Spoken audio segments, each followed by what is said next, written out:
আমি বিকাশানন্দের সাথে যথারীতি চলে এলাম চিত্রশালা থেকে। আজকে আমি দেখাবো খুব সহজে কীভাবে একটি জবা ফুল আঁকা যায়। তার জন্য প্রথমে একটু ওভাল শেপ নিয়ে নিলাম এবং তারপরে 5 জায়গায় 5টি ফোঁটা দিলাম এবং সেটাকে একটু ফুলিয়ে ফুলিয়ে আমি দাগগুলো দিয়ে নিলাম। এতে আঁকাটা খুবই সহজ হয় এবং এটার ক্ষেত্রে তেমন কোনো সকলের বুঝতে খুব সুবিধা হয়। এবং দেখছেন তারপরে মাঝ বরাবর আমরা একটি ফুলের যে রেণুটা থাকে সেই জায়গাটা ওই করলাম। এখন আমরা মূলত যেটি করব সেটা হলো এর নিচের যে বোটার অংশটা বের হয়, এটা একটা ইউয়ের মতো দিয়ে আমরা সেখান থেকে বের করছি ডালটা।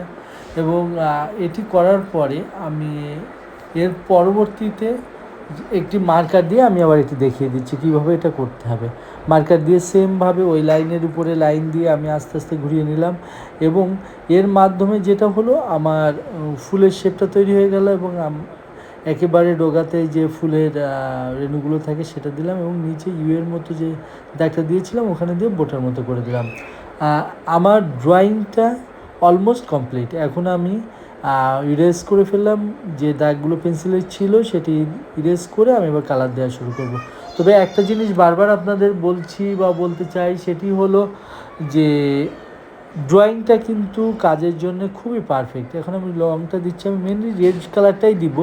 রেড কালার দিয়ে কিছু জায়গা আমি ডার্ক করব একটু করে, আমি এটাকে ফুটিয়ে তুলব। একটা জিনিস খেয়াল করেছেন, আমি কিন্তু সব জায়গায় সম পিগমেন্টের কালার ইউজ করি। পিগমেন্ট দ্যাট মিনস হলো, এখানে আমি বোঝাতে চাচ্ছি যে গাঢ় রঙটা সব জায়গায় সমান গাঢ় রঙটা ব্যবহার করছি না, কিছু জায়গায় আমি লাইট রাখছি, কোনো ক্ষেত্রে সে জায়গায় আগেই জল দিয়ে নিচ্ছি, নেওয়ার পরে অন্য সাইডগুলোতে আমি রং দিচ্ছি। এতে কী হচ্ছে, রঙটা মিশে যাচ্ছে এবং মাঝ বরাবর ওইটা আমার কিন্তু লাইট থাকছে।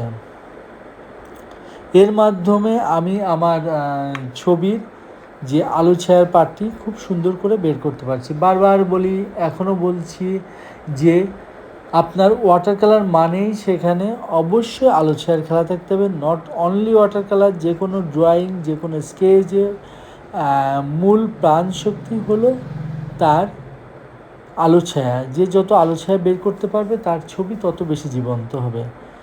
আমরা এখানে যথারীতি বোটাতে একটু সবুজ ইউজ করেছি, একটু ইয়েলো ইউজ করলাম এবং উপরে একটু পিঙ্কিশ টাইপের একটা কালার ইউজ করলাম এবং একেবারে মাথাতে যে কিছু ইয়েলিশ এবং কিছু রেডিশ ফোঁটা থাকে, যে গুলোর মাধ্যমে আমরা খুব সুন্দর করে নিতে পারি এবং একটু কিছু হাইলাইট যদি করতে পারি সেটা কিন্তু আমাদের ছবির জন্য বেশ মজাদার হয়, বেশ সুন্দর লাগে। আমি যেটা বারবার বলছি, আমাদের প্রচুর প্র্যাকটিস করতে হবে। প্র্যাকটিসের মাধ্যমে একসময় আমরা আস্তে আস্তে অনেক কিছু শিখে ফেলব। এখন আমরা জাস্ট একটু রেড অরেঞ্জ কালার